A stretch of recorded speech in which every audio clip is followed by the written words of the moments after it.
testing the Ford Lightning F-150 for the first time. This is Little Shell on Padre Island National Seashore.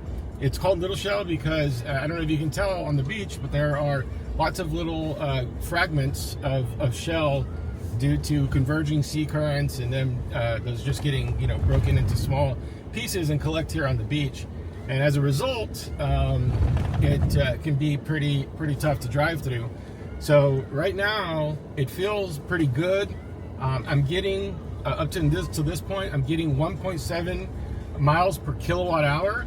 And I gotta tell you, so I drive through this in my 4x4 Nissan Titan historically, and it's been it's pretty rough, right?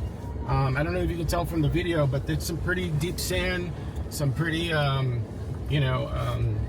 pretty deep ruts and loose sand, along with that little shell that makes it a little bit more slippery, and it's doing a great job. I'm feeling pretty good.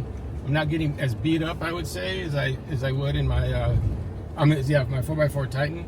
So this is a treat. This is beautiful so far. We're gonna continue. Oh, here's a little rut here. Let's see what we can do. Ooh. Nice, no problem. I'm just going nice and easy, about 20 miles an hour here. Watch out, there's a turtle. Uh-oh, we got turtles up ahead. Turtle flag. All right, so we're gonna kind of make sure we go around that. Little angle. Look at my pitch and angle here. Not too bad. Yeah, it seems to be doing real good. I'm pretty happy with it so far.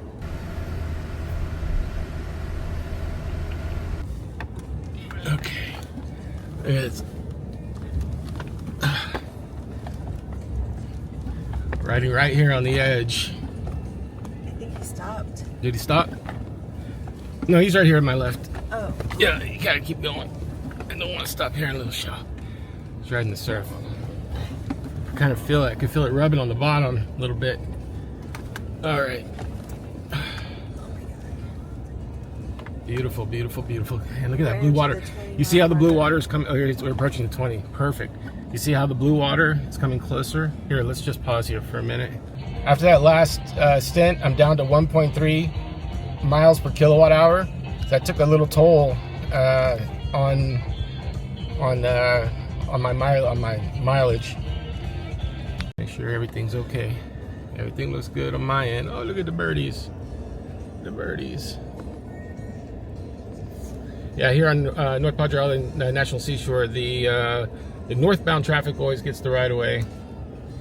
This is beautiful. So if you look here, there's a natural cut right there. We're actually down in the first cut.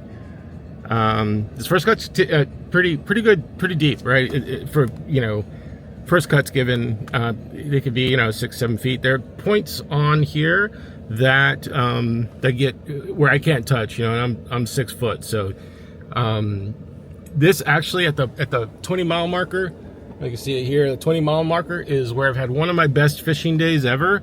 It's funny because I was out here by myself, which I don't necessarily advise unless you know what you're doing.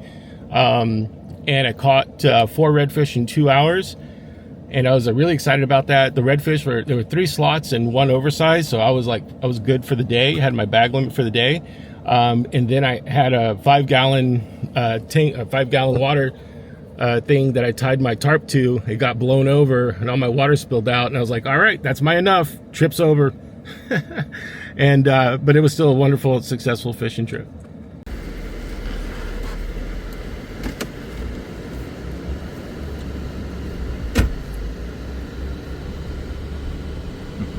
All right, let's go for it.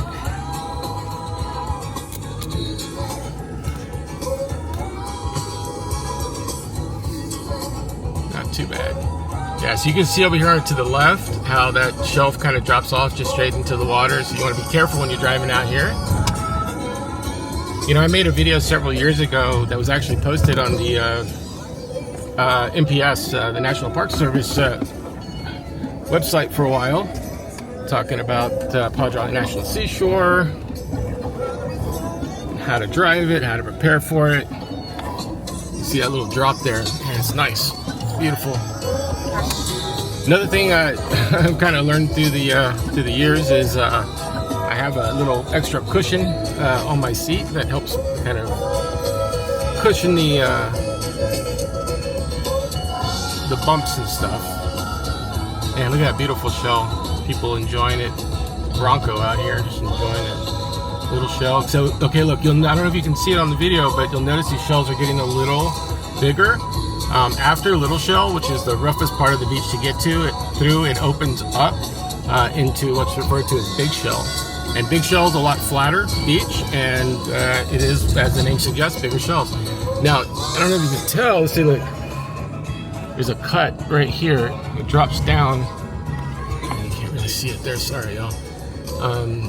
But you can see where the horizon is and where the water's at. So you want to be careful not to drive over that edge if you can avoid it. This is something called the high road. So there's high road, low road when you're driving. High road is generally softer sand, sometimes full of more debris. But in case of little shell, you can see, look how high we are off the water here, right? So you don't. I've been stuck down there before when the surf is coming in, when the tide's coming in, and boy, that was scary. But we made it. That was in the old Titan. And I'm sure that the F-150 would do pretty well here too. But you know, I'm not going to touch that unless I have to.